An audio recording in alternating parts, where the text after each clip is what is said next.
Dangerously Incompetent here with World of Weak Spots. This episode, the OI Experimental Japanese Tier 5 Heavy Tank. It comes off the Type 95 and the Type 91, which were pretty big tanks, but this thing, even bigger. I mean, ass ahoy! Who do they have crewing this thing? Sumo wrestlers? It's huge! Compare it to KV1, look at the size. You could fit whole KV1 and have room to spare in this thing. But now the real question is it armoured? I mean, big size is usually a sign of not that much armour, thinner armour, because it got so much more surface area to cover. But this thing, let's have a look. Oh, and zoom out a bit so we can see everything. Looking at it from the front, 75, 75, 75 all over the hull, 75 on the turret, and of course it's angled, so that increases it a bit, increases the effectiveness. What about round the gun barrel? Note 75, 75, 75, 75. Or even more. So no problems there. What about those commander's cupola? Nope. That's 75. 75 on these gun couplers on the front.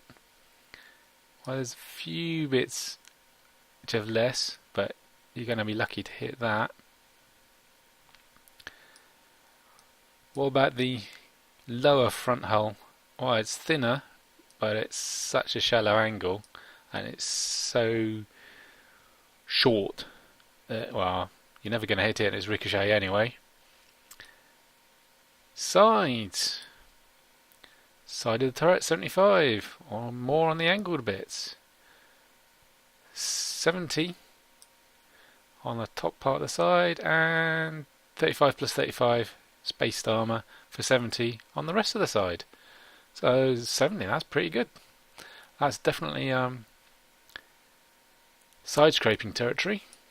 And from the rear, you got a surprise coming if you think you got round it and you're going to shoot it in its weak rear, because it isn't. 75 all round, even the gun turret. In fact, about the only weak spot you can get on this thing is if you go angle to try and maximize your front armour, which it does nicely. Once they shut your tracks off, you've only got 35 in the hull behind them. So that's the weak spot you want to shoot for. Shoot their tracks off, shoot them through that corner. So, but all in all, that's pretty good.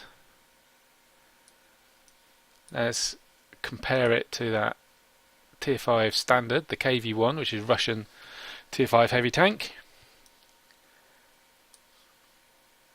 Turret-wise, KV1 comes off better, it must be said. Loads more on the gun mantlet. Those cheeks of the mantlet, 90, 110 on the rest of the cheeks. But then that's better. But when it comes to the hull, 75, that flat plate there. Ooh, even more there. 61, that weak spot. So it's got a bit less than the KV1 on the front. The side, more on the turret, same on the side, bit more for spaced. Well, 70 on the side for the OI and 75 for the KV1, and then the rear 70 and 60. So, and the rear of the turret, apart from that weak spot. So the OI is a bit weaker than the KV1 as far as armour goes.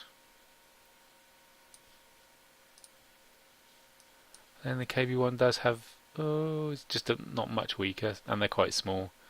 That's the driver's view port and the machine gun port. They're the places to aim for on the KV1, which are weaker, but they're not very big, and they're not that much weaker.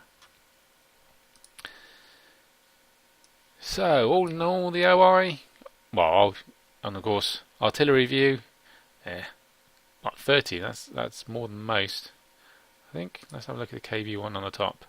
40, same as the KV1 on the top there. But more than most other tanks. So all in all, it's pretty good. Not totally awesome like the KV1, but pretty good. Next up, the OI, not so experimental. Let's see how good that is.